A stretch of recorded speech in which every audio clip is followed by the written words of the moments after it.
Mi nuera tenía cáncer y el tratamiento costaba más de 30 millones de pesos. Mi hijo vendió todo, la casa, el coche, incluso los anillos de boda. Ella sobrevivió, pero poco después dijo, no quiero vivir con un pobre. Y presentó el divorcio. Se quedó con la mitad de lo poco que le quedaba a mi hijo y con la custodia total de los niños. Mi hijo, destrozado, volvió a vivir conmigo. Esa noche, un hombre desconocido tocó la puerta. Quiero hablar con su hijo. Me alegra que estés aquí. Si estás viendo este video, dale like, suscríbete al canal y cuéntame en los comentarios desde dónde escuchas mi historia de venganza. Quiero saber hasta dónde ha llegado. Yo estaba en la pequeña cocina, con las manos aún cubiertas de harina del último lote de pan que preparaba para la tienda de la mañana siguiente. El reloj de pared marcaba las 9 de la noche. Su tic-tac se mezclaba con el suave aroma de la harina y la levadura. La casa estaba en silencio. Solo se oía mi murmullo, contando los panes que faltaban por hornear. Entonces sonó el teléfono. Un timbre frío que cortó el aire. Me sobresalté, dejando caer la harina al suelo. ¿Quién llamaría a esta hora? Mis hijos rara vez lo hacían tan tarde, a menos que algo grave hubiera pasado. Me limpié las manos en el delantal y caminé rápido hacia el viejo teléfono sobre el estante de madera. En la pantalla apareció el nombre de Julio, mi hijo. Contesté, con la voz un poco temblorosa. ¿Hola, Julio? Al otro lado solo se escuchaba una respiración pesada, como si intentara contener algo. Mamá. La voz de Julio sonaba ronca, perdida, como la de alguien atrapado en medio de una tormenta. Nunca lo había escuchado así, ni siquiera cuando murió su padre. El corazón se me apretó, pero traté de mantenerme serena. ¿Qué pasa, hijo? Dime, te escucho. Guardó silencio un largo rato, tanto que pensé que había colgado. Luego dijo una frase, cada palabra como estrangulada. Irene quiere divorciarse. Me quedé inmóvil, apretando el auricular. ¿Divorciarse? ¿Irene, mi nuera? La mujer a la que Julio amaba más que a su vida, por quien lo dio todo para salvarla. No, no podía ser. Negué con la cabeza, intentando apartar esa idea. ¿Qué dijiste? ¿Divorcio? ¿Por qué? ¿Qué pasó? ¿Por qué tan de repente? Julio me contó con voz entrecortada, desesperada. Irene había presentado la demanda de divorcio y pedía la custodia de los 2 niños, Leo y Sofía, mis angelitos. No solo eso, también quería dividir la casa. Le pregunté la razón una y otra vez, pero Julio solo repetía, no lo sé, mamá. No dijo nada, solo que ya no siente nada.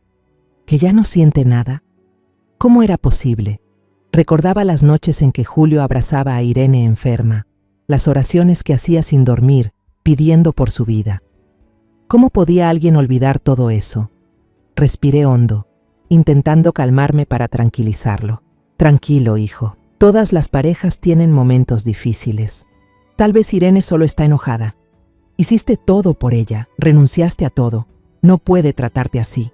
Le pedí que se cuidara, que intentara hablar con su esposa, y colgué. Pero al dejar el auricular, mis manos temblaban. Sentía un peso en el pecho, como si una piedra enorme me aplastara el corazón. Los días siguientes lo llamé varias veces. A veces no respondía, otras contestaba con voz apagada, agotada. Me dijo que Irene había contratado un abogado, que estaba distante, como una extraña, y no le dejaba acercarse a los niños. 3 semanas después de aquella primera llamada, comenzó a llover con fuerza. Yo estaba sentada en la mesa, sosteniendo una taza de café fría, cuando escuché unos golpecitos en la puerta. Me levanté y corrí la cortina de la ventana. Tina. Bajo la luz amarillenta del porche, vi a Julio de pie, empapado, con el rostro demacrado y la barba descuidada. A su lado, una vieja maleta de viaje con los bordes rotos. El corazón se me detuvo. Abrí la puerta de golpe y lo jalé hacia adentro, sin preguntar nada. Me miró con los ojos enrojecidos y de pronto se derrumbó, llorando como un niño. Mamá, lo perdí todo. Ella se llevó a los niños y la casa, quiere venderla para dividir el dinero. Abracé con fuerza a mi hijo, sintiendo cómo su espalda temblaba bajo mi mano. Mi Julio, el hombre fuerte que alguna vez cargó con toda la familia, ahora era frágil como una rama seca ante la tormenta. Su maleta se abrió de golpe y algunas pertenencias rodaron por el suelo. Una camiseta arrugada, unos zapatos viejos y una pequeña foto de Leo y Sofía.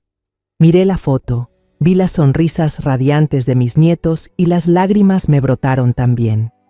Ayudé a Julio a entrar, lo sequé como cuando era niño. Le preparé una taza de té de jengibre caliente y lo obligué a beber sorbo a sorbo. Se quedó inmóvil en la silla, con la mirada perdida en la pared. No sabía qué decirle, solo puse mi mano suavemente sobre su hombro y murmuré: «Quédate aquí conmigo, el tiempo que necesites, hijo». Pero en el fondo, sabía que esas palabras no podían aliviar su dolor. Esa noche, cuando Julio se quedó dormido en el sofá, me senté en silencio junto a la mesa del comedor, incapaz de cerrar los ojos. La casa estaba en calma. Solo se oía la lluvia golpeando el techo de lámina y la respiración pesada de mi hijo. Lo miré, el cabello desordenado cubriendo su rostro que alguna vez estuvo lleno de vida. Recordé los días en que él e Irene recién se habían casado, cómo la tomaba de la mano, el brillo en sus ojos al hablar del futuro. Había creído que Irene era el regalo que Dios le había dado a mi hijo, pero ahora ella era quien le había dado el golpe más doloroso de su vida. De pronto, unos golpes firmes en la puerta me sacaron de mis pensamientos. Me sobresalté, el corazón latiendo con fuerza. ¿Quién podría venir a estas horas en medio de la lluvia? Caminé hasta la puerta y miré por la rendija. Un hombre desconocido estaba allí, delgado, con un aspecto cansado y los ojos hundidos, como si no hubiera dormido en días. Entrecerré la puerta, hablando con cautela. «¿Quién es usted? ¿Qué quiere?» El hombre dudó un momento, con voz ronca, sin atreverse a mirarme directamente. «Busco al señor Julio Ramírez». Estuve a punto de cerrar la puerta y decirle que mi hijo estaba enfermo, pero él levantó la mano apresurado, con voz desesperada. «Por favor, señora, soy Felipe. Conozco a la esposa de su hijo, a la señora Irene Torres. He venido a decirle la verdad». ¿La verdad? Esas dos palabras me atravesaron el pecho como un cuchillo. Lo miré, intentando descifrar algo en sus ojos cansados. Había algo en su voz, una mezcla de desesperación y sinceridad que me impidió darle la espalda. Mi mente se llenó de pensamientos confusos que, sin darme cuenta, me llevaron de vuelta al lugar donde todo había comenzado. Aún recuerdo claramente aquel sábado por la noche, hace más de un año, cuando toda la familia se reunió alrededor de la mesa grande de mi casa. El olor del pozole recién hecho llenaba el aire, ese platillo que más le gustaba a Julio y a mis nietos.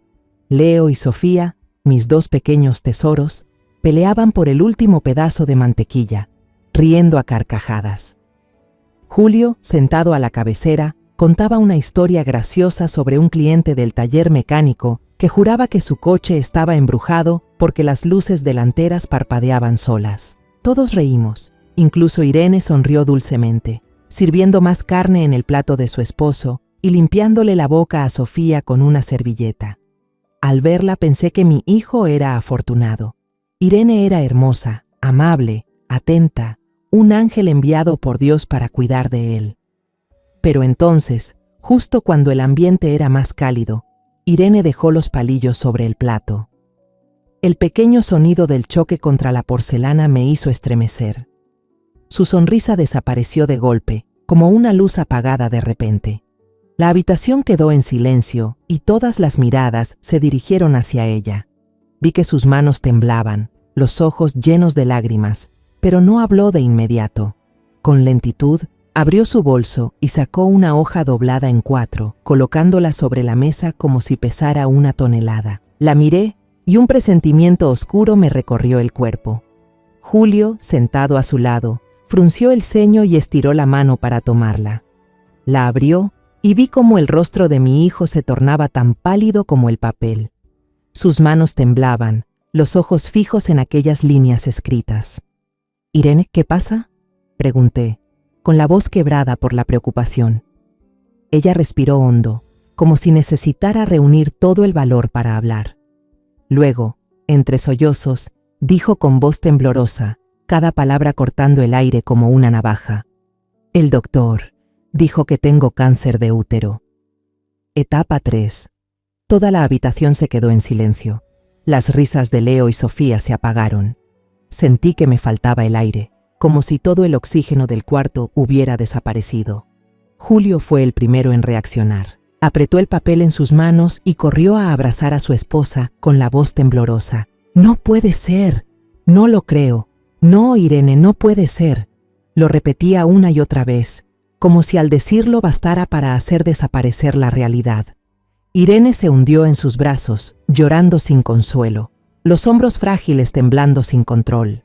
Yo, aturdida, estiré la mano para tomar el papel arrugado de las manos de Julio. Las letras impresas, frías y claras, junto con el sello rojo de un gran hospital en León, no me dejaban lugar a dudas. Cáncer de útero, etapa IMU-IB, acompañado de la firma del doctor Ernesto Vargas. Lo leí una y otra vez, como si pudiera encontrar un error, una falla en la impresión, algo que demostrara que era un malentendido. Pero ese sello rojo, nítido y cruel, parecía clavarme una espina en el corazón. El instinto de madre despertó en mí. Tosí suavemente, tratando de mantener la calma. Irene, Julio, escúchenme. Tengo un viejo amigo, el doctor Morales. Es uno de los mejores oncólogos de la ciudad. Deberíamos ir a verlo. Pero Irene negó con fuerza, escondiéndose más en el pecho de Julio. No, mamá. Su voz era débil, llena de miedo. Tengo mucho miedo. El doctor de León ya hizo el plan de tratamiento. No quiero empezar de nuevo, no quiero ver a nadie más. Sus palabras eran una súplica que me desarmó por completo. Julio, aún en pánico, rechazó mi sugerencia. Mamá, por favor, no la asuste más. Seguiremos el tratamiento de este doctor. Haré todo, Irene, te lo juro. Venderé todo. Te llevaré al mejor hospital si es necesario. Le tomó la mano, con los ojos llenos de determinación, aunque yo también vi en ellos la desesperación. La cena terminó entre lágrimas y un silencio pesado. Leo y Sofía, aunque pequeños, sintieron el cambio en el ambiente. Ya no peleaban por la mantequilla, se quedaron quietos, con los ojos grandes mirando a sus padres. Traté de sonreír, de mantener la normalidad, sirviéndoles más comida. Coman, mis amores, que la abuela les contará el cuento del zorro y la garza. Pero mi voz tembló y la historia nunca continuó. Al recoger la mesa, noté que el plato de sopa de Irene seguía intacto, frío. Ella estaba allí, mirando a la nada.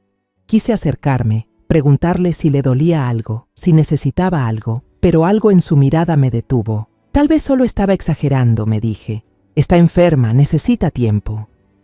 Esa noche, cuando mi hijo y su familia regresaron a su casa, me quedé despierta en mi vieja cama. La imagen del diagnóstico seguía repitiéndose en mi mente, junto con la voz entrecortada de Irene.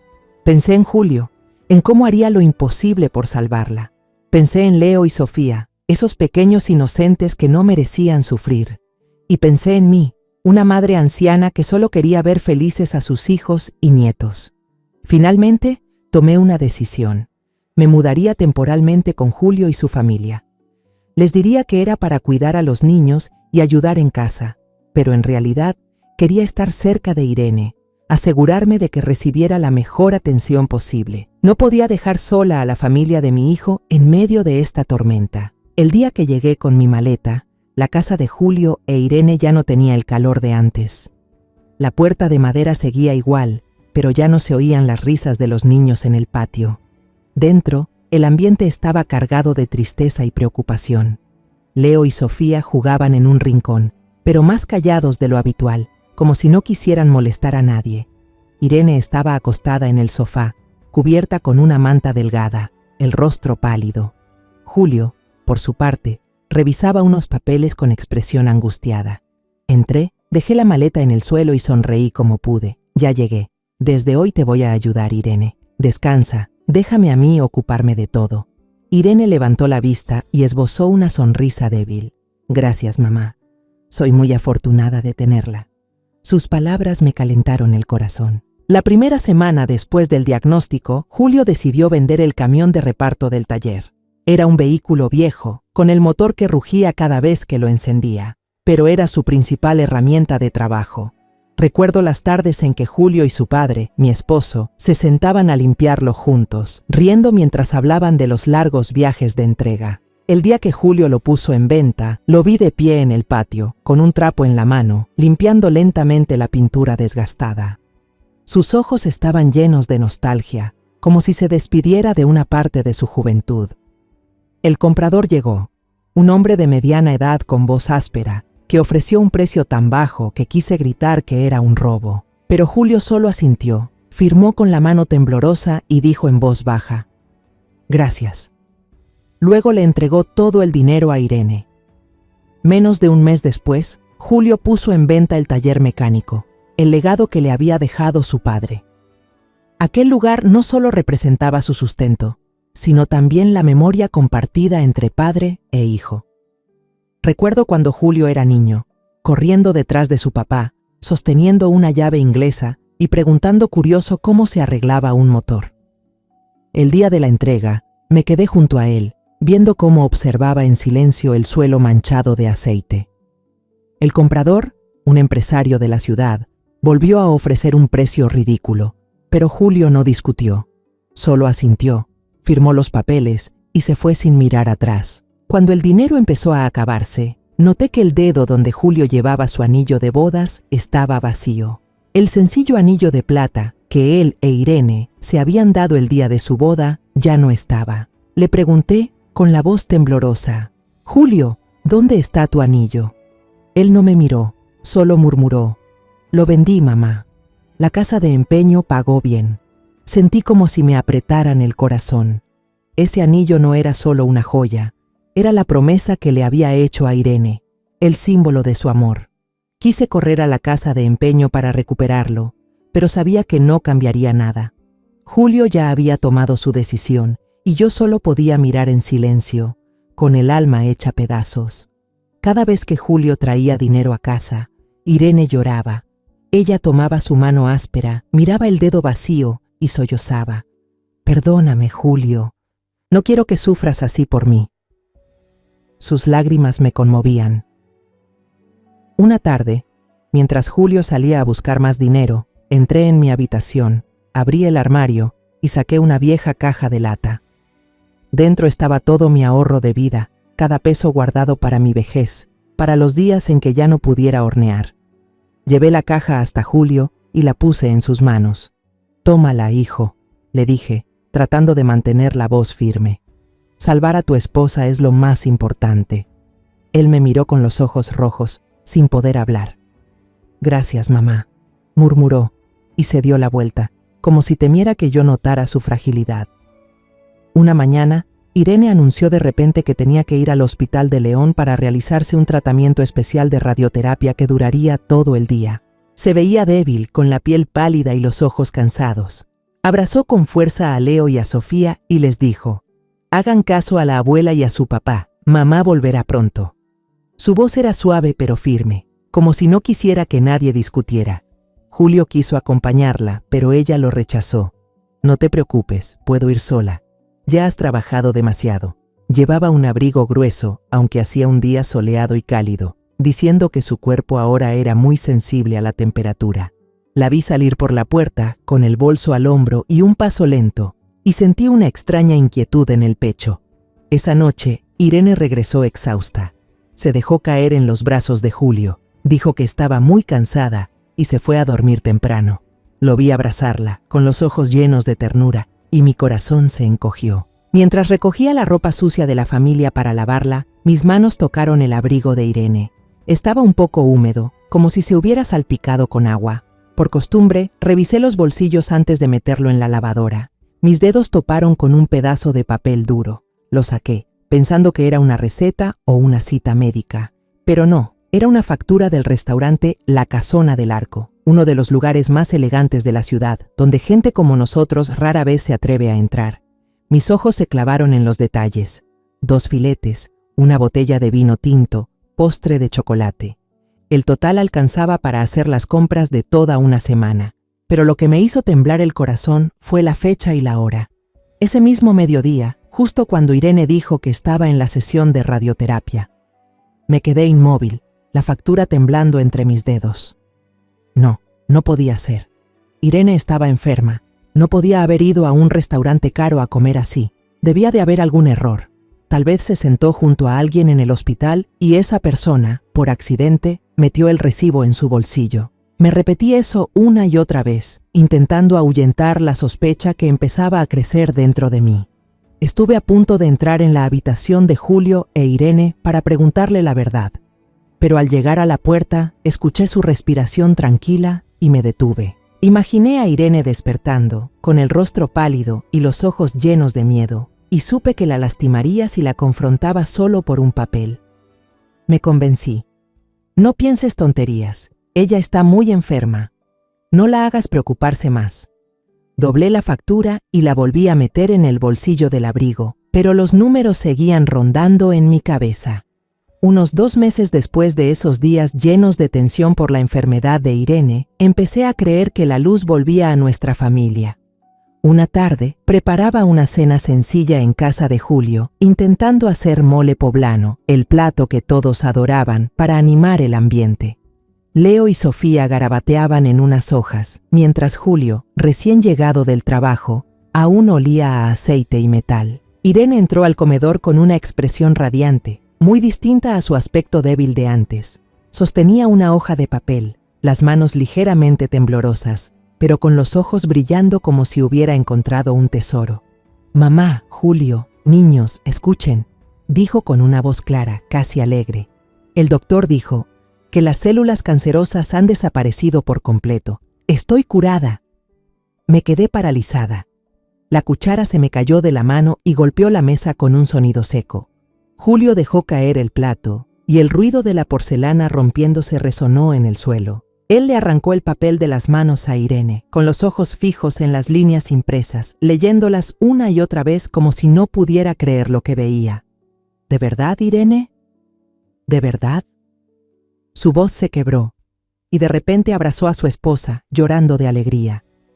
La levantó en brazos y giró con ella por la sala, riendo como un niño que acaba de recibir el regalo que más deseaba. Leo y Sofía, aunque no entendían del todo qué pasaba, corrieron a abrazar las piernas de sus padres, riendo también. Al ver aquella escena, sentí cómo se disolvía un peso que llevaba en el pecho. Las lágrimas me brotaron, no por tristeza, sino por alivio. Me había culpado por haber dudado de Irene, por dejar que aquella factura del restaurante me atormentara. Ella había luchado, había vencido a la enfermedad, y ahora nuestra familia podía empezar de nuevo. La abracé y le susurré: «Me diste un susto de muerte, pero gracias a Dios estás bien». Ella sonrió, me abrazó también y respondió con voz temblorosa: «Gracias, mamá, por estar siempre conmigo». Sus palabras me llenaron el corazón, como si todas las preocupaciones pasadas se hubieran desvanecido como una pesadilla lejana. Nos sentamos todos alrededor de la mesa, y por primera vez en meses, el ambiente se llenó de risas. Julio contó viejas anécdotas, como aquella vez que arruinó el coche de un cliente porque no podía dejar de mirar a Irene cuando pasaba frente al taller.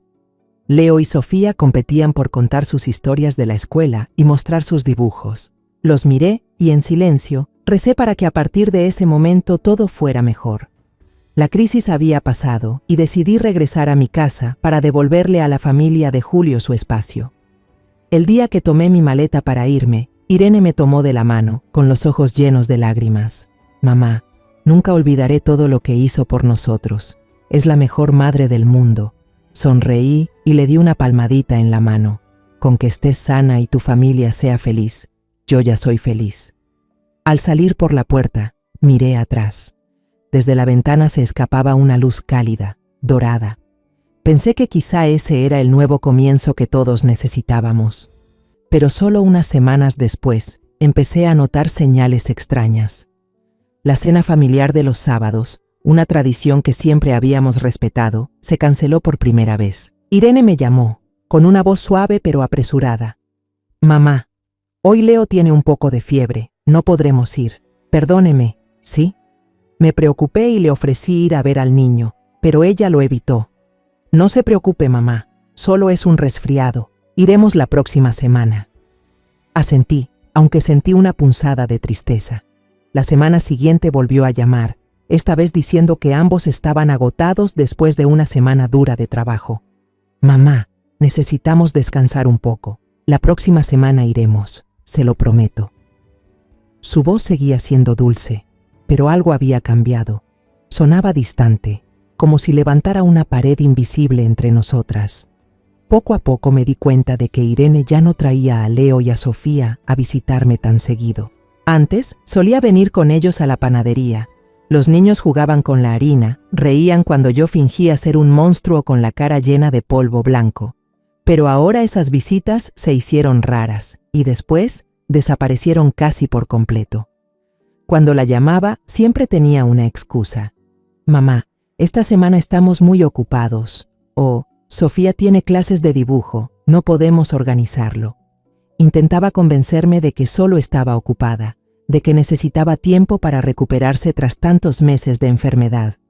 Pero cada vez que colgaba el teléfono, una sensación de vacío me oprimía el pecho. Luego Julio empezó a llamarme, con la voz llena de preocupación. Una noche, mientras tejía un suéter para Sofía, sonó el teléfono. Mamá, su voz sonaba grave y pesada. Últimamente Irene está muy rara, compra mucha ropa nueva, se maquilla mucho cada vez que sale. Algunas noches se va a algún lugar y vuelve muy tarde. Dice que se reunió con viejos amigos. Mi corazón empezó a latir con fuerza. ¿Viejos amigos? Irene casi nunca hablaba de amistades, y desde que se enfermó jamás la vi ir a otro lugar que no fuera el hospital. Traté de mantener la calma. Quizás solo quiere relajarse un poco, hijo. Acaba de superar una enfermedad, tal vez quiere compensar los días difíciles. Pero ni yo misma pude creerme esas palabras. Otra vez, Julio llamó casi a medianoche, su voz al borde de la desesperación. Mamá, anoche Irene no volvió a casa. Dijo que se quedó en casa de una amiga porque se emborrachó. No le creo, mamá, pero no sé qué hacer. Sentí que iba a enloquecer. ¿Irene? La misma mujer que antes estaba tan débil que apenas podía ponerse de pie, ¿ahora tenía fuerzas para salir de fiesta toda la noche? Cálmate, hijo, le dije, aunque yo misma estaba hecha un nudo por dentro. Dale tiempo, tal vez solo está intentando encontrarse de nuevo, pero en el fondo sabía que me estaba mintiendo. Las piezas empezaban a encajar, la factura del restaurante, la recuperación milagrosa, el cambio repentino en su actitud. Todo eran fragmentos de un rompecabezas que no encajaban, y yo temía completarlo porque intuía que la imagen final sería demasiado dolorosa. A veces pasaba adrede por la calle donde vivía Julio, solo para ver si la luz del dormitorio estaba encendida. Había noches en que toda la casa estaba a oscuras, aunque apenas eran las 8. Me quedaba allí, bajo la luz amarillenta del farol, con el corazón pesado. El instinto de madre me decía que una nueva tormenta se estaba gestando. Recordé la sonrisa de Irene cuando anunció que estaba curada. Recordé el brillo de sus ojos y me pregunté si esa alegría era real o solo una máscara. Le pedí a Julio que tuviera paciencia, que le diera tiempo a su esposa, hasta aquella noche fatídica, cuando el teléfono sonó y su voz quebrada llegó al otro lado de la línea. Mamá, Irene, quiere divorciarse. Y ahora estoy aquí, detenida en el umbral, con la mano apretando el picaporte, sintiendo una mezcla de miedo y rabia. El hombre llamado Felipe está frente a mí, delgado, con los zapatos viejos empapados, sin atreverse a mirarme a los ojos. Bajo la luz amarillenta del pasillo, su rostro se ve cansado, lleno de arrugas que parecen contar una vida de sufrimiento. Pregunto, con una voz fría pero temblorosa, ¿qué sabe usted sobre mi nuera? Felipe duda. Sus labios se mueven como si buscara las palabras. Sé sobre su enfermedad, dice con voz ronca, como si cada palabra le costara un gran esfuerzo. Las dos palabras, su enfermedad, me atraviesan el pecho como un cuchillo. ¿Enfermedad? ¿La misma que nos costó tanto esfuerzo, dinero y esperanza? Miro hacia adentro y veo a Julio incorporarse en el sofá, con los ojos muy abiertos mirando hacia la puerta. Su rostro demacrado, sus ojos enrojecidos por las noches de insomnio y dolor. Respiro hondo, tratando de mantener la calma, y con un gesto de la cabeza le indico a Felipe que entre. Pase, digo con una firmeza que no sabía que tenía. La luz amarilla de la cocina ilumina cada arruga en su rostro cansado, y esa visión solo aumenta mi inquietud. Julio se levantó de un salto, la voz ronca.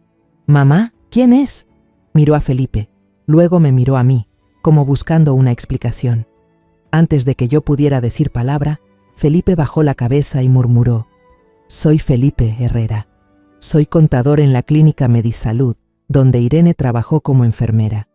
Su voz temblaba, como si con una ráfaga de viento pudiera desplomarse. Tiré de una silla, le hice una señal para que se sentara, pero él solo quedó de pie, con las manos entrelazadas, la mirada fija en las pequeñas grietas de la mesa de madera vieja. Felipe empezó a contar, con la voz monótona pero llena de dolor.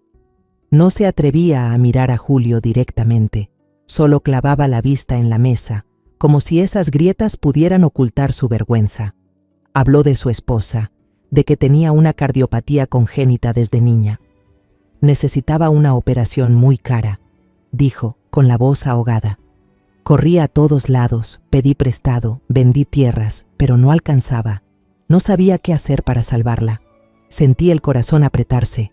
Conozco esa impotencia, ver a alguien que amas irse y no poder hacer nada.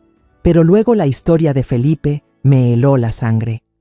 Irene vino a buscarme, continuó con la voz aún más temblorosa. Ella sabía de mi situación, sabía que estaba desesperado. Me dijo: «Sé cómo conseguir mucho dinero rápido, pero necesito tu ayuda». Sentí la sangre como si se me congelara. ¿Irene? ¿Mi nuera, a quien yo había visto como un ángel? Felipe contó que Irene trazó un plan cruel. Fingiría tener cáncer, y él, con su trabajo de contador y su acceso al sistema de la clínica, fabricaría un expediente médico falso perfecto. Resultados de análisis de sangre, imágenes diagnósticas, sellos, la firma de un médico inexistente, todo lo hizo él por petición de Irene. Me prometió que me pagaría 500,000 pesos, dijo, con los ojos enrojecidos. Esa suma alcanzaba para salvar a mi esposa. Me quedé sentada, con las manos apretando el borde de la silla, tratando de no temblar. Julio permaneció inmóvil, con la mirada como congelada, sin parpadear. Felipe siguió, cada vez con la voz más rota. Acepté. Sabía que estaba mal, pero no tenía otra opción. Hice todo lo que ella pidió, desde facturas de medicamentos especiales que no existían hasta informes médicos falsos. Pensé que si salvaba a mi esposa, asumiría las consecuencias. Pero cuando el plan se concretó, cuando Irene recibió todo el dinero de Julio, el dinero del camión, del taller y hasta del anillo de bodas, ella desapareció. Bloqueó el número de Felipe, dejó su trabajo en la clínica, cortó todo contacto. Fui a su casa, dijo, por primera vez alzando la vista hacia Julio, con una mirada llena de culpa. Ella se rió y me dijo que no tenía pruebas. Luego me echó. El aire en la cocina se volvió denso, como si todo el oxígeno se hubiera agotado. Felipe dejó caer la cabeza sobre la mesa, los hombros temblando convulsivamente. 2 semanas después, mi esposa murió, susurró, con la voz hecha pedazos. Murió en la cama del hospital, mientras yo seguía esperando un dinero que nunca llegó. Tuve que apoyarme en el respaldo de la silla para mantenerme en pie. La cabeza me daba vueltas. Miré a Julio y el corazón se me quebró al ver su rostro. No gritó, no se enfadó. Su cara estaba vacía, sin vida, como si el alma se le hubiera ido. Lentamente alzó la mano y tocó el dedo donde antes llevaba el anillo de bodas, con la mirada perdida. Felipe se incorporó y puso sobre la mesa un fajo de papeles delgados, ya arrugados. «Estos son los borradores de los expedientes que hice», dijo con voz áspera. «No tienen valor legal, pero es todo lo que tengo. Vine a confesar y a ayudarles, a recuperar la justicia». Miré el fajo, las letras torpes y los sellos falsos, y me invadió una rabia que no había conocido antes. Pero más que rabia, fue dolor. Dolor por mi hijo, por lo que él sacrificó, por ese amor ciego que lo llevó al abismo. Julio apretó el puño con tanta fuerza que los nudillos se le pusieron blancos. Se volvió hacia mí, con la mirada vacía. «Mamá», dijo, con la voz quebrada, «resulta que vendí todo lo que tenía por una estafa». Sentí como si el corazón se me partiera en dos. Pero al mirar a Julio, al ver esa desesperación en sus ojos, supe que debía ser fuerte. Puse mi mano sobre su hombro y lo apreté, como si quisiera pasarle un poco de fuerza. «Hijo», dije, con la voz temblorosa, «vamos a descubrir la verdad, te lo prometo».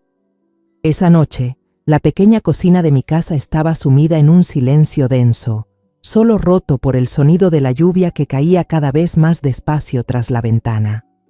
Felipe, Julio y yo estábamos sentados alrededor de la vieja mesa de madera, cada uno perdido en sus pensamientos, pero todos atrapados por la dolorosa verdad que Felipe acababa de revelar.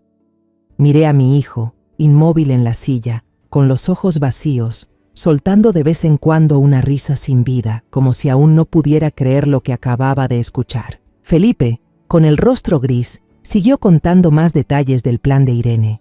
Habló de su inteligencia y de su crueldad, de cómo había calculado cada paso para engañar a Julio, desde las llamadas fingidas al hospital hasta sus lágrimas y su papel de enferma terminal. Cada palabra suya era como una puñalada en el pecho, pero me forcé a mantenerme firme, a escuchar con claridad. Irene sabía cómo hacer que todos le creyeran, dijo Felipe, con la voz temblorosa. Una vez me dijo que con unas lágrimas y un papel de diagnóstico podía lograr que cualquiera hiciera lo que ella quisiera.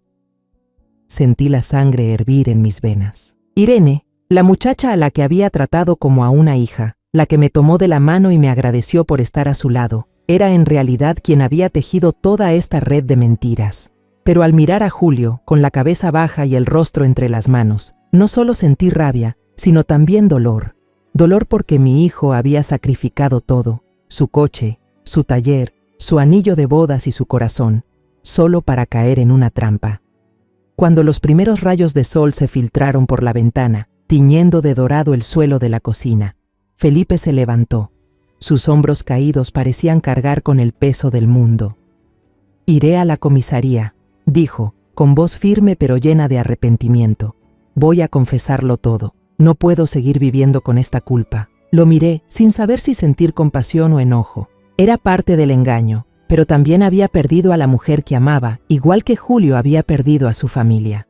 Asentí en silencio y me levanté para preparar café para los tres, esperando que un poco de calor nos devolviera las fuerzas. A la mañana siguiente, la comisaría estaba fría y desierta. El aire olía a papel viejo, tinta y polvo. Esperamos casi una hora en un largo pasillo, sentados en sillas de plástico duro, hasta que un joven policía, aún con sueño, accedió a atendernos. Felipe empezó a hablar, con voz serena pero tensa, como si caminara sobre una cuerda floja. Sacó un fajo de hojas, copias de los expedientes falsos que había creado para Irene. Miré a la gente, esperando ver alguna reacción, pero él solo hojeó los papeles con desgano, antes de devolvérselos con un bostezo. «¿Eso es todo?», preguntó con tono aburrido. «Su declaración es solo una versión. La señora Irene Torres tiene documentos médicos legales, y usted no tiene nada más que estas hojas. No podemos abrir una investigación por una historia sin pruebas». Sentí que la sangre me subía a la cabeza. Julio, sentado a mi lado, trató de explicarse con la voz ronca. «¿No lo entiendes? Vendí el coche, el taller, hasta mi anillo de bodas para pagar el tratamiento de su enfermedad. Y ahora ella se lleva todo, incluso a mis hijos». Pero el policía solo se encogió de hombros y lo interrumpió. «Suena como una disputa de bienes tras el divorcio. Asunto familiar. Busquen un abogado». Hizo un gesto con la mano, indicando que nos fuéramos, y volvió a concentrarse en el montón de papeles sobre su escritorio. Salimos de la comisaría. El sol de la mañana brillaba con fuerza, pero mi corazón estaba sumido en la oscuridad. Julio se dejó caer en los escalones, se tomó la cabeza entre las manos y su voz se quebró. «Se acabó, mamá. Ni siquiera la ley nos ayuda». Felipe estaba de pie a un lado, con el rostro pálido y las manos entrelazadas, como si quisiera esconder su culpa. Miré a los dos hombres frente a mí. Uno, mi hijo, que lo había perdido todo por amor. El otro, su cómplice, ahora atormentado por la conciencia. La rabia y el dolor dentro de mí se habían convertido en algo más duro, como un fuego silencioso imposible de apagar. Tomé a Julio por los hombros y lo obligué a ponerse de pie. «No, hijo», le dije, mirándolo a los ojos con voz firme. «Si la ley no ve, haremos que vea». Él me miró, y en sus ojos cansados vi brillar una chispa diminuta de esperanza. Felipe levantó la vista y asintió, como si mis palabras también hubieran despertado en él un poco de decisión. Sabía que no podíamos detenernos, que no podíamos dejar que Irene se saliera con la suya. Al llegar a casa, fui directo al viejo teléfono sobre el estante. Me temblaban las manos mientras abría la libreta amarillenta buscando un nombre que no pronunciaba desde hacía más de 10 años, Luciano Ortega. Había sido colega de mi esposo en la policía, un detective privado conocido por su astucia y por nunca rendirse. Respiré hondo y marqué el número. Al otro lado, una voz grave y rasposa respondió. «¿Hola? ¿Quién habla?» Me presenté, la voz un poco temblorosa. «Luciano, soy Rosa, la esposa de Juan Ramírez. Necesito su ayuda». Le conté todo a Luciano, desde la factura del restaurante que encontré en el abrigo de Irene hasta los días en que Julio lo vendió todo para salvarla, y finalmente la confesión de Felipe. No omití ningún detalle, aunque cada palabra me dolía como sal en una herida abierta. Luciano escuchó en silencio, murmurando de vez en cuando para hacerme saber que seguía ahí. Cuando terminé, solo hizo una pregunta. «¿Cuál es el nombre completo de su nuera?» «Irene Torres», respondí con la voz temblorosa. Hubo un largo silencio al otro lado de la línea, como si rebuscara en su memoria. Luego dijo pensativo: «He oído ese nombre antes. Hay algo turbio en su pasado. Manténgase tranquila, yo la ayudaré». Colgué el teléfono y miré a Julio y Felipe, sintiendo un rayo de esperanza encenderse dentro de mí. A la mañana siguiente, cuando los primeros rayos del sol se filtraban por las cortinas, escuché unos golpes suaves pero firmes en la puerta. La abrí y allí estaba Luciano Ortega. No se parecía al detective elegante que había imaginado. Llevaba una camisa vieja y gastada, el cabello canoso y despeinado, los ojos cansados pero tan agudos que parecían ver a través de los secretos. No dijo mucho, solo asintió y entró, con un maletín de cuero envejecido en la mano. Lo invité a sentarse y preparé apresuradamente una taza de café, aunque por dentro me consumía la ansiedad. «¿Qué ha descubierto?», le pregunté con la voz temblorosa, incapaz de ocultar mi impaciencia. Luciano dejó el maletín sobre la mesa, lo abrió y sacó la copia del diagnóstico que Irene nos había entregado. Tomó una pequeña lupa y examinó con atención el sello rojo y la firma temblorosa del doctor Ernesto Vargas. Murmuró con voz grave: «Este sello es demasiado perfecto, no tiene manchas de tinta, parece impreso, no estampado a mano». Yo estaba al lado, con el corazón latiendo con fuerza. Solo una frase, pero bastó para despertar todas las dudas que había intentado enterrar. Julio, que acababa de salir del dormitorio, escuchó lo que dijo y se sentó en la silla, con la mirada tensa. «¿Qué quiere decir con eso?», preguntó con voz ronca. Luciano no respondió de inmediato. Solo negó con la cabeza y dobló con cuidado el papel. «Denme unos días», dijo antes de marcharse, dejándonos a Julio y a mí en un ambiente sofocante, lleno de preguntas sin respuesta. 2 días después, mientras limpiaba la panadería, sonó el teléfono. La voz de Luciano, monótona al otro lado de la línea, dijo: «El Hospital General San Rafael de León, la dirección que figura en los documentos, en realidad es un terreno vacío a la espera de urbanización. Nunca ha existido». Sentí un escalofrío recorrerme la espalda y apreté con fuerza el auricular. Julio, a mi lado, se dejó caer en la silla, con el rostro pálido. Luciano continuó: «Y el doctor Ernesto Vargas, quien firma el documento, no aparece en el registro de ninguna asociación médica del país. Es un fantasma». Puse el altavoz para que Julio también escuchara, pero él solo permaneció sentado, con la mirada perdida. Luciano añadió que recordaba el nombre de Irene Torres por un caso de fraude de seguros médicos de hace algunos años. Fue un asunto menor, pasó desapercibido y se archivó cuando la víctima retiró repentinamente la denuncia. Contacté con esa persona, dijo Luciano, con voz serena pero cortante. Me contó que Irene se les presentó como enfermera y les prometió un tratamiento milagroso para la diabetes de parte de un médico secreto. Le dieron dinero, pero nunca volvieron a saber de ese tratamiento. Sentí cómo la sangre se me helaba. Irene, la nuera a la que tanto quise y cuidé, ¿tenía un pasado tan oscuro? Con esa información, Luciano empezó a investigar más a fondo al supuesto doctor Ernesto. Descubrió que él solía frecuentar una casa alquilada en las afueras de la ciudad. Fui hasta allí, contó por teléfono. No entré, solo observé desde el coche y tomé fotos. Describió una casa de 2 pisos, común y corriente, pero con las ventanas cubiertas por gruesas cortinas.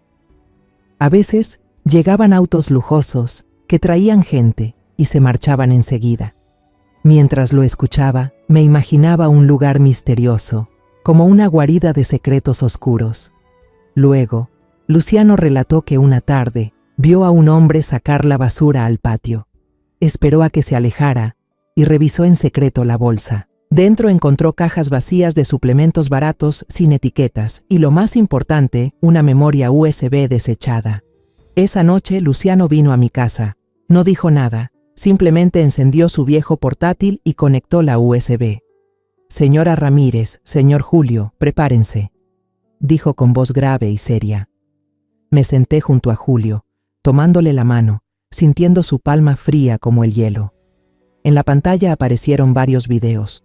La habitación del video estaba arreglada como una elegante clínica privada.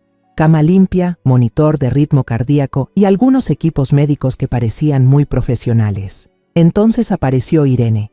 Llevaba una bata blanca, el cabello recogido, una sonrisa radiante. Bromeaba con un hombre que supusimos era Ernesto. Reían fuerte, como si compartieran una historia divertida, sin la menor preocupación. Un video diferente comenzó, y esta vez sentí que el corazón se me detenía. Irene estaba acostada en una cama de hospital, con el rostro maquillado para parecer pálido, los ojos cerrados, como una paciente al borde de la muerte. Ernesto estaba a su lado, conectando con cuidado una bolsa de suero a su brazo. Pero cuando la cámara se movió, vi claramente que esa bolsa solo contenía agua salina. Irene entreabrió los ojos, guiñó traviesa al camarógrafo y luego volvió a su papel de enferma débil. Sentí la sangre subir a la cabeza. La garganta se me cerró como si me la apretaran.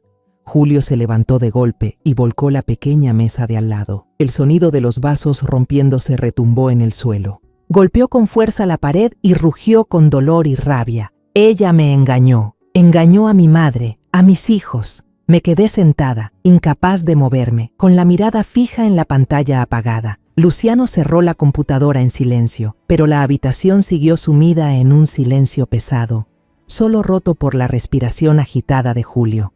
Luciano me miró directamente, con voz grave y firme. Señora Ramírez, su nuera no es una víctima. Ella es quien está detrás de todo el crimen.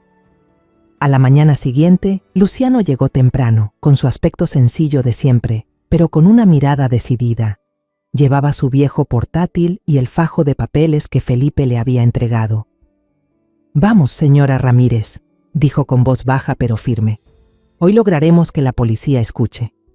Asentí y desperté a Julio. Él se incorporó con los ojos enrojecidos, pero asintió con determinación.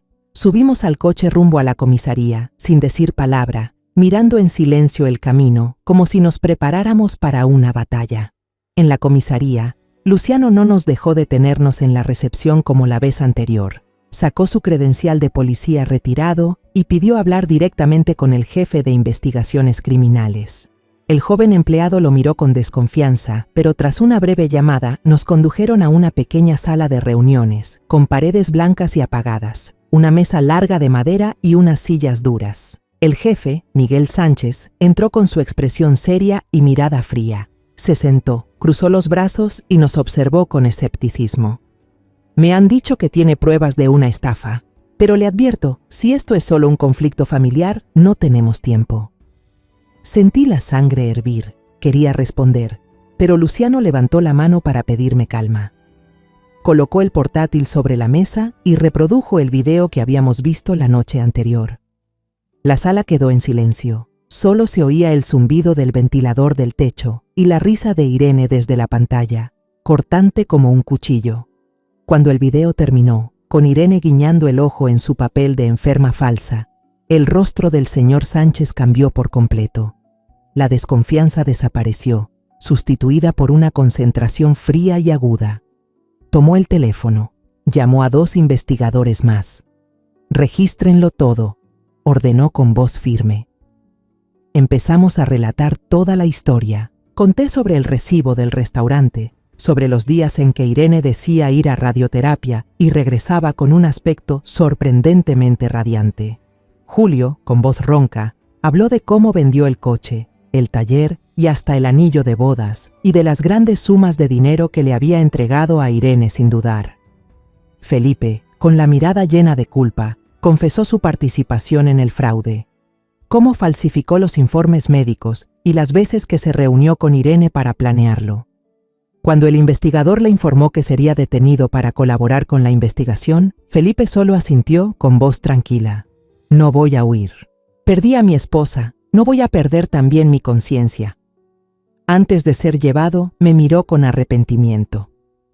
«Señora Ramírez, lo siento por haberla hecho pasar por esto a usted y a Julio».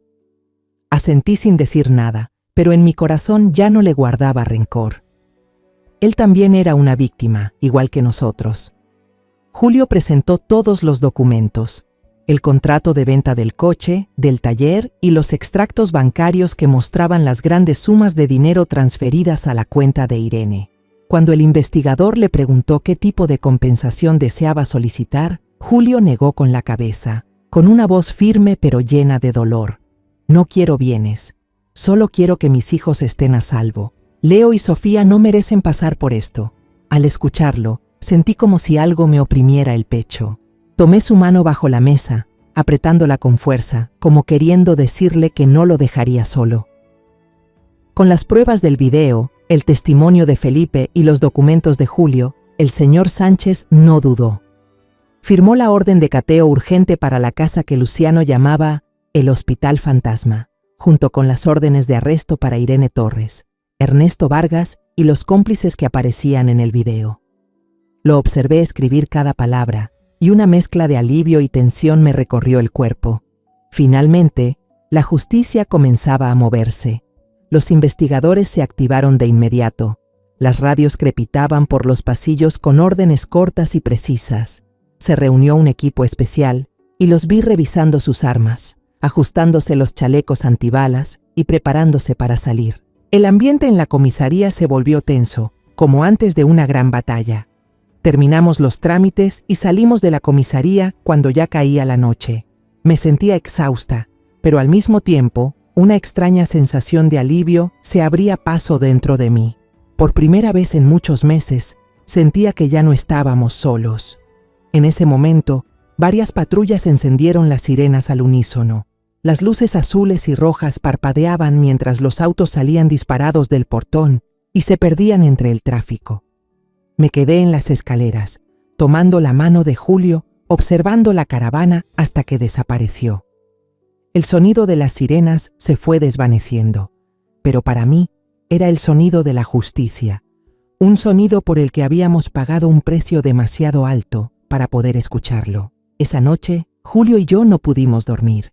Nos quedamos en la pequeña cocina, bajo la luz amarillenta que iluminaba las viejas paredes, como si nos recordara todo el dolor que habíamos soportado. Julio sostenía con fuerza la foto de Leo y Sofía. Su mirada estaba perdida, como buscando un rayo de luz en medio de la oscuridad. Preparé té de jengibre, pero ninguno de los dos lo tocó. Solo permanecimos allí, en silencio, esperando alguna noticia de Luciano. Cerca de la medianoche, el teléfono sonó rompiendo la opresiva quietud. La voz de Luciano fue breve, pero firme. Los atrapamos a todos. Estaban celebrando un nuevo golpe. Contó que el equipo había irrumpido en el Hospital Fantasma al amanecer. Irene, Ernesto y otros 4 cómplices, incluido un hombre que Luciano sospechaba que era el nuevo amante de Irene, fueron fueron capturados en plena fiesta lujosa, con vino y comida costosa, lujos que Julio jamás se habría permitido ni vendiendo toda su vida por salvarla. No tuvieron tiempo de reaccionar, dijo Luciano con frialdad. La policía encontró documentos falsos, computadoras con datos de otras estafas y una caja fuerte llena de dinero en efectivo. Pero lo que me hizo temblar fue la noticia sobre los niños. Leo y Sofía estaban allí, continuó Luciano. Los llevaron a un centro de asistencia social mientras se confirma quiénes son sus tutores. Julio se levantó de golpe, con los ojos enrojecidos y la voz temblorosa. Mis hijos, tengo que ir con ellos ahora mismo. Le tomé la mano, tratando de calmarlo, aunque yo también estaba hecha un nudo por dentro. Corrimos al coche y manejamos hacia el centro de asistencia en plena noche. Las horas que pasamos esperando allí parecían eternas. Julio estaba fuera de sí. Caminaba de un lado a otro por el frío pasillo, murmurando: «Madre, si les pasa algo no podría vivir». Lo abracé y susurré: «Van a estar bien, hijo. Los traeremos de vuelta». Pero en el fondo tenía miedo.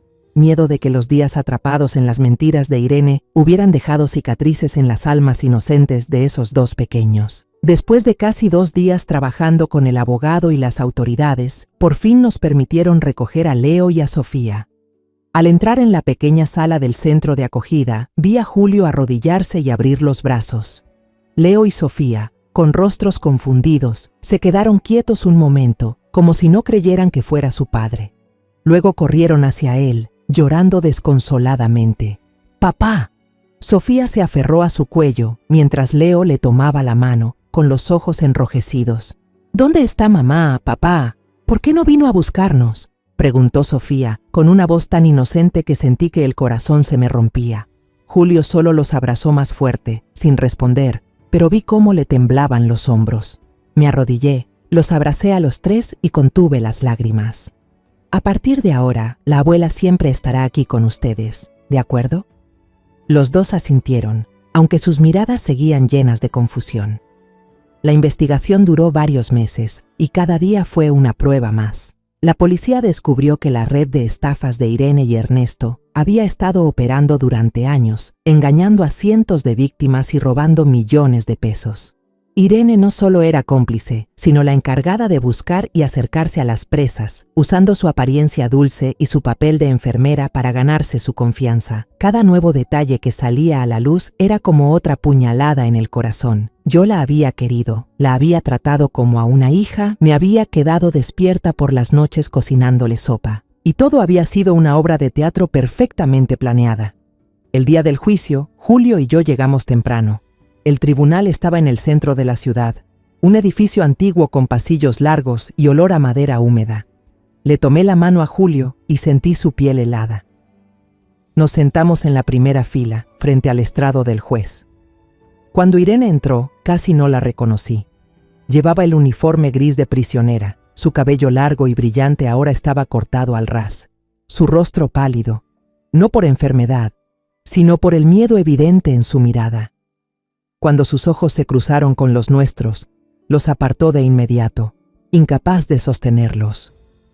Yo la miré, con el alma vacía, sin rabia, sin alivio, solo con una sensación de pérdida imposible de describir. El fiscal presentó las pruebas, el video del USB, el testimonio de Felipe, otros testimonios de víctimas engañadas por Irene y los registros financieros que mostraban cómo el dinero de la cuenta de Julio había terminado en manos de Irene y Ernesto. Llamaron a Felipe como testigo. Se puso de pie frente al tribunal, con su cuerpo delgado, pero una voz firme y clara. Contó todo. Cómo Irene se le acercó, prometiéndole dinero para salvar a su esposa, y cómo él falsificó documentos. No se excusó, solo inclinó la cabeza. Yo sé que estuve mal. Solo quería salvar a mi esposa, pero terminé haciendo sufrir a mucha gente. Al verlo, ya no sentí ira, solo compasión.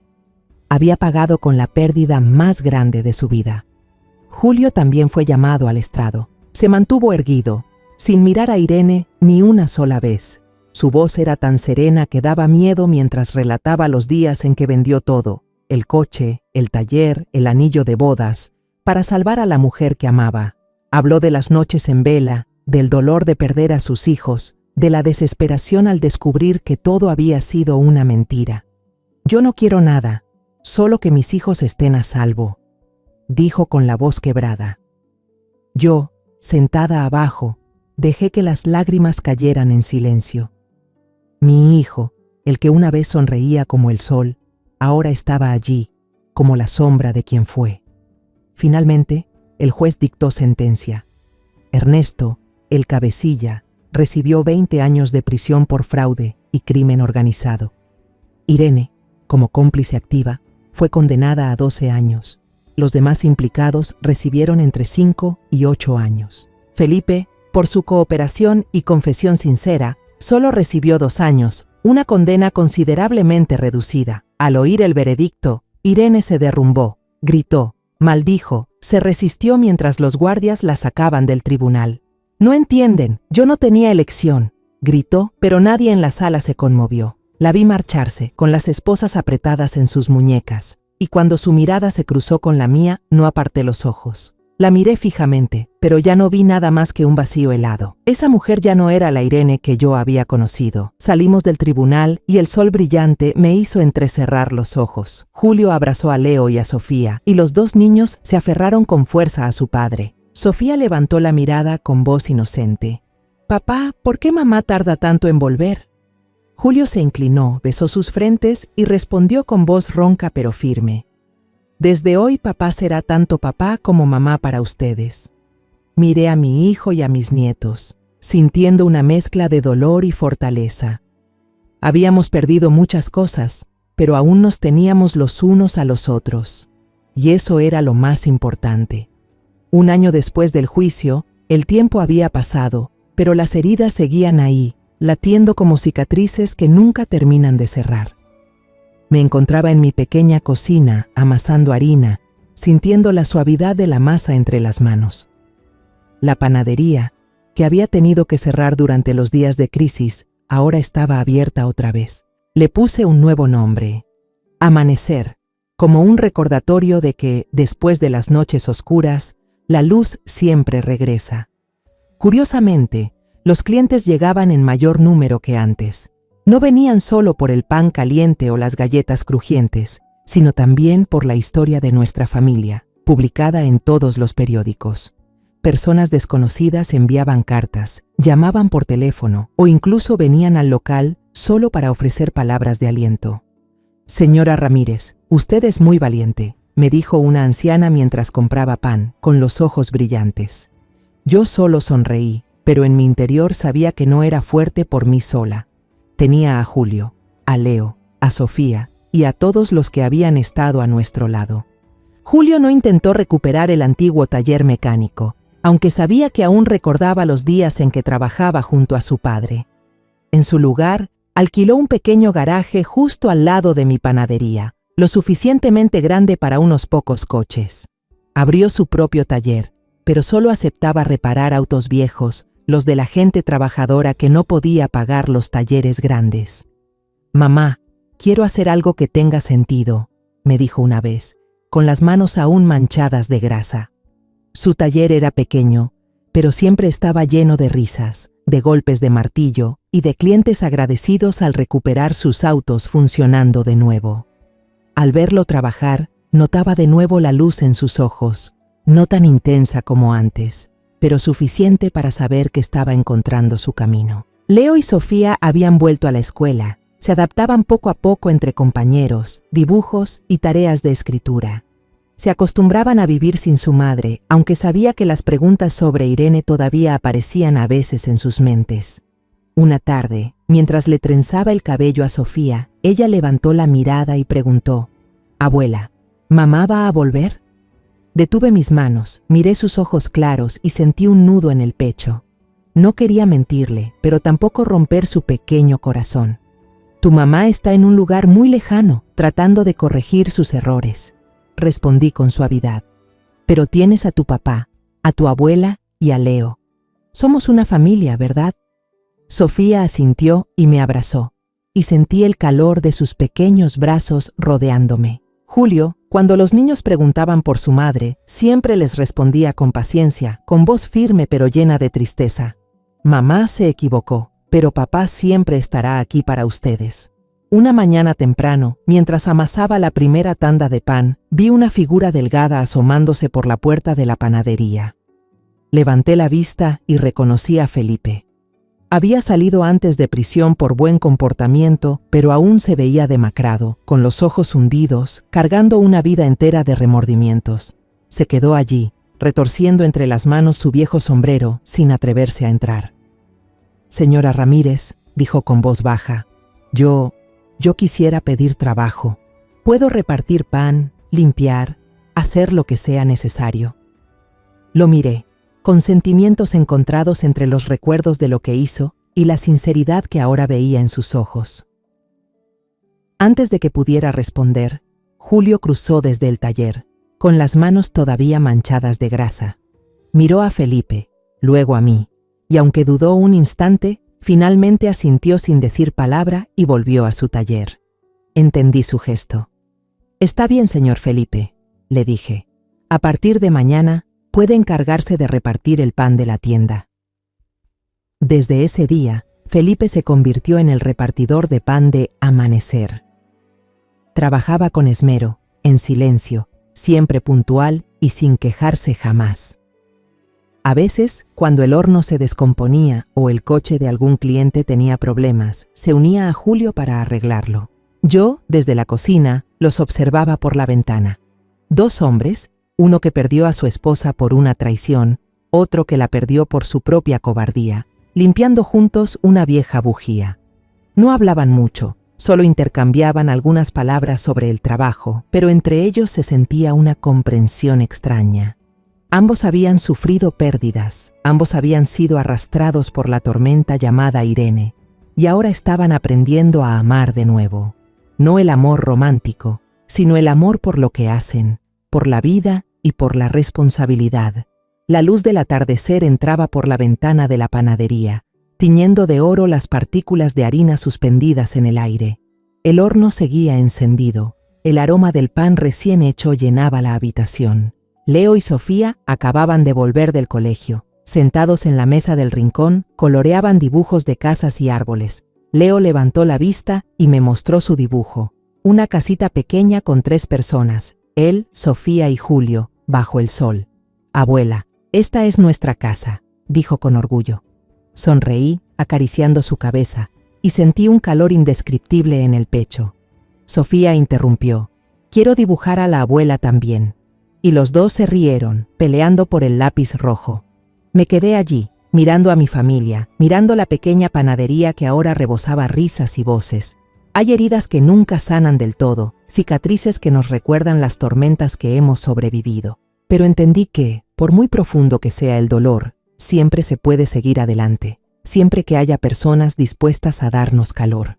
Después de todo lo vivido, comprendí que la vida puede ser cruel, pero también nos da la oportunidad de levantarnos, empezar de nuevo y encontrar la luz entre las sombras. Alguna vez creí que la bondad podía cambiarlo todo, pero la verdad es que la bondad ciega solo nos convierte en presa. Aún así, no me arrepiento de haber amado, porque fue ese amor, aunque traicionado, el que me mantuvo en pie. Quiero decirles algo, nunca permitan que su confianza sea usada en su contra, pero tampoco dejen que el rencor les seque el corazón. La justicia puede tardar, pero siempre llega. Y cuando logramos superar la pérdida, lo que queda no es odio, sino la fuerza para seguir viviendo, para perdonar y para enseñar a los que amamos a reconocer la verdadera bondad. La historia que acaban de escuchar ha cambiado nombres y lugares para proteger la identidad de quienes estuvieron involucrados. No la contamos para juzgar, sino con la esperanza de que alguien escuche y se detenga a reflexionar. ¿Cuántas madres estarán sufriendo en silencio dentro de su propio hogar? Me lo pregunto de verdad. Si tú estuvieras en mi lugar, ¿qué harías? ¿Callarías para mantener la paz o te atreverías a enfrentarlo todo para recuperar tu voz? Quiero saber tu opinión, porque cada historia puede convertirse en una vela que ilumine el camino de alguien más. Dios siempre bendice, y estoy segura de que el valor nos llevará a días mejores. Ahora, en la pantalla final, dejaré 2 de las historias más queridas del canal. Estoy segura de que te sorprenderán. Gracias por quedarte conmigo hasta este momento.